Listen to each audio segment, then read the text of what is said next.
السلام عليكم ورحمة الله. أهلا بكل البنات. ازيكم عاملين ايه؟ يا رب تكونوا بخير حال وبخير صحة. النهاردة هنعمل مع بعض اقراص صغيرة هتعالج الكحة، هتقوي جهاز المناعة، كمان هتعالج التهابات الجهاز التنفسي، ولو في بلغم هتطرد البلغم. تعالوا نشوف المكونات ونشوف ازاي هنعملها مع بعض. هنحتاج زنجبيل بس يفضل يكون طازة، لو مفيش عندك زنجبيل طازة ممكن تستخدمي البودر. هنحتاج مية وسكر وعسل وليمون ومعلقه قرنفل. تمام. انا اول حاجه هعملها هقشر الجنزبيل ده وهدقه في الهون وهاخد منه معلقه وهرجع عشان نكمل الوصفه مع بعض. خليكم معايا. ورجعت لكم تاني يا بنات. هو ده شكل الجنزبيل بعد ما طحنته في الخلاط. تمام. بيبقى شكله كده. كل اللي انا هحتاجه بقى هجيب طاسه زي دي. تمام. هحط فيها السكر، هحط الميه، هحط معلقه كبيره من الزنجبيل،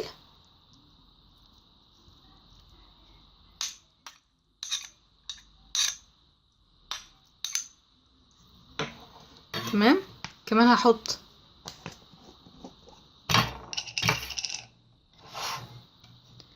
هحط معلقه كبيره من العسل.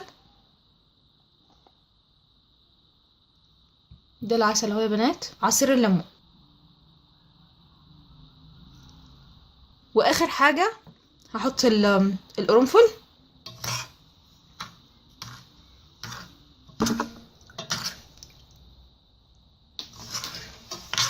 دي كده المكونات اهي يا بنات. هحطها على النار لمده ربع ساعه وهاجي اوريكم شكلها واوريكم هنعمل منها اقراص ازاي. ورجعت لكم تاني يا بنات. هو ده شكلها بعد ما سبتها حوالي ربع ساعه على نار متوسطه. تمام. بيبقى شكلها كده. نخلي بالنا كويس عشان بتبقى سخنه قوي. تمام. عايزين بقى نعملها قراص. هنعمل ايه؟ كل اللي احنا هنعمله هنجيب طبق زي ده. تمام اهو.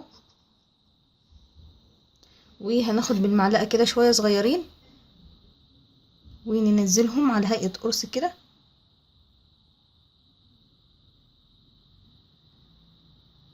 تمام. انا هخلص الكميه دي كلها وهرجع اوريكم شكلها. ورجعت لكم تاني يا بنات. دي الكميه اللي انا عملتها. تمام. انا هسيبها كده لحد ما تبتدي تبرد. وكل اللي انا هعمله هرش عليها بس سكر بودر كده.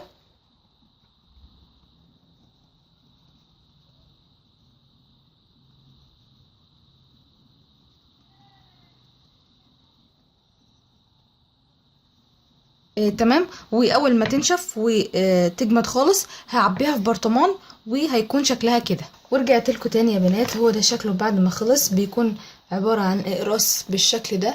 تمام. كل اللي انت بتعمليه انت بتستحلبي القرص ده او بتحطيه في بقك لحد ما يدوب.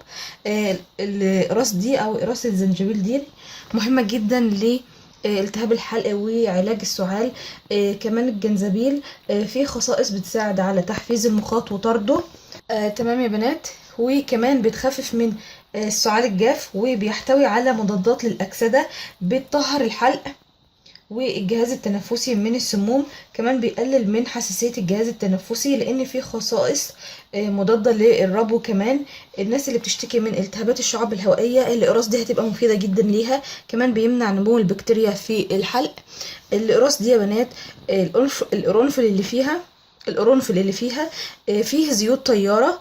الزيوت الطيارة دي يعني مضادة للجراثيم، مضادة للميكروبات، بتخفف من البلغم والمخاط علشان تعرفي تطرديه. كمان العسل بيزود مناعة الجسم وبيقلل من الكحة. وكمان هتلاقوا العسل والقرنفل والزنجبيل موجودين في معظم أدوية الكحة لأنه العسل يعتبر مضاد للالتهاب. القراص دي مفيدة جدا يا بنات لعلاج الكحة. كمان بتقوي جهاز المناعة. كمان بتحارب الانفلونزا.